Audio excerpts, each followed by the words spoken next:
எல்லாருக்கும் வணக்கம். நான் Hema Subramanian. Welcome to home cooking Tamil. எனக்கு ரொம்ப பிடிச்ச இன்க்ரீடியண்ட் பன்னீர். இன்றைக்கி ஒரு ஸ்பெஷல் பன்னீர் டிஷ் தான் உங்களோட ஷேர் பண்ண போகிறேன். இது ஹைதராபாதி பன்னீர் மசாலா.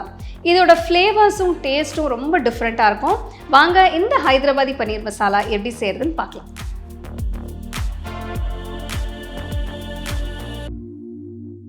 அகல கடாயில் 1 டேபிள் ஸ்பூன் எண்ணெயை ஊற்றி பட்டை, கிராம்பு, ஏலக்காய், சோம்பு, சீரகம் போட்டு கூட 2 பெரிய வெங்காயத்தை பொடியா நறுக்கி போட்டு கிண்டுங்க.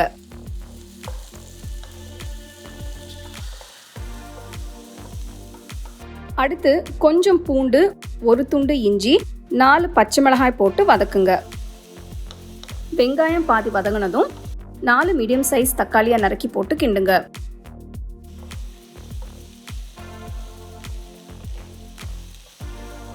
அடுத்து இதில் கையளவு பசலைக்கீரை சேர்க்குறேன்.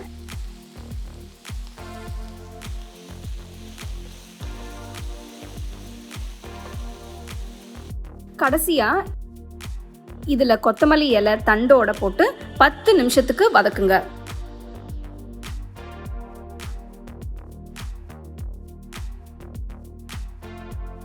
காய்கறி எல்லாம் நல்லா வதங்கிடுச்சு.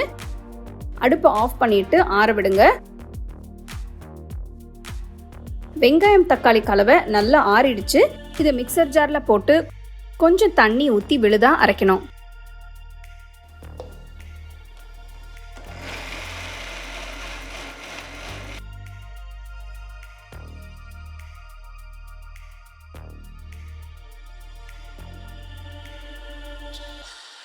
வெங்காயம் தக்காளி வதக்கின கடாயில் 1 டேபிள் ஸ்பூன் நெய், 1 டேபிள் ஸ்பூன் எண்ணெயை ஊற்றி அரைச்ச மசாலா விழுத ஊற்றுங்க.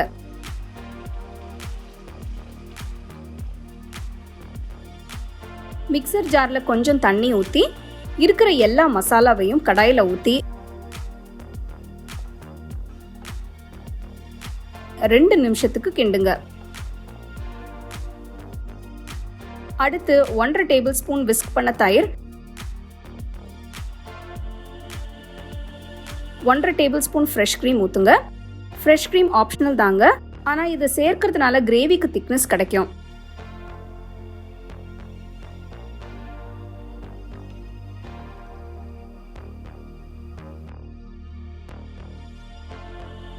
கடாயை மூடி 10 நிமிஷத்துக்கு இது கொதிக்கட்டும்.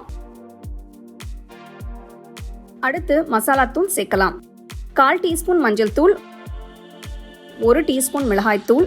நீங்க காஷ்மீரி மிளகாய் தூள் இல்லைன்னா வெறும் மிளகாய் தூள் சேர்த்துக்கலாம். 1 டீஸ்பூன் தனியாத்தூள், 1 டீஸ்பூன் சீரகத்தூள், 1 டீஸ்பூன் உப்பு போட்டு மிக்ஸ் பண்ணுங்க.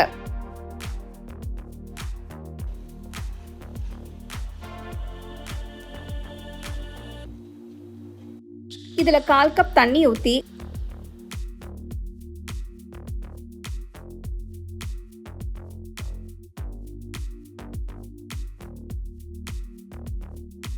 கடாயை மூடி எண்ணெய் பிரிகிற வரைக்கும் கொதிக்க விடுங்க. இப்போ பாருங்க, எண்ணெய் பிரிஞ்சு வருது. மசாலாவோட பச்சை வாசனை போயிடுச்சு. இதில் பன்னீர் துண்டுகளை போடலாம். நான் 200 கிராம் பன்னீரை பெரிய பீசஸாக கட் பண்ணி போடுறேன்.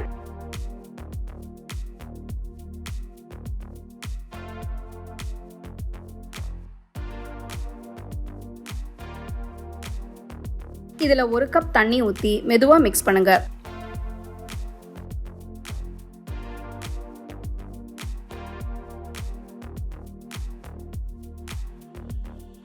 கடைசியா இதில் 1 டீஸ்பூன் கரம் மசாலா,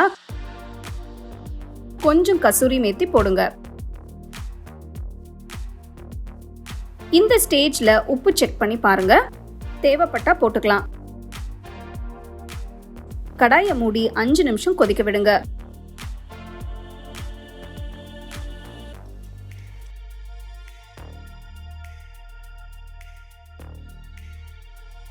வாவ், பன்னீர் மசாலா சூப்பராக ரெடி ஆயிடுச்சு. பன்னீரும் நல்ல சாஃப்டாக ஜூஸியாக இருக்கு. ஹைதராபாதி பன்னீர் மசாலா இப்போ ரெடி. மேலே கொஞ்சம் கொத்தமல்லி இலை தூவி பரிமாறுங்க.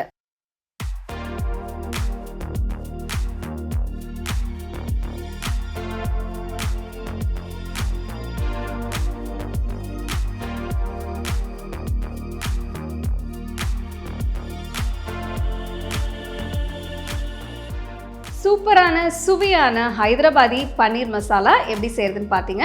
இப்போ பார்த்தீங்கன்னா இந்த டிஷ் ரொம்ப டிஃப்ரெண்ட்டான ஒரு டிஷ். இதோட ஃப்ளேவர்ஸ் டேஸ்ட் எல்லாமே அட்டகாசமாக இருக்கும். இது நீங்கள் ரோட்டி, ஃபுல்கா, நான், ஜீரா ரைஸ் எல்லாத்துக்குமே இதை சர்வ் பண்ணலாம். ஸோ கண்டிப்பாக இந்த ரெசிபி நீங்கள் ட்ரை பண்ணி ரசித்து ருசித்து சாப்பிடுங்க.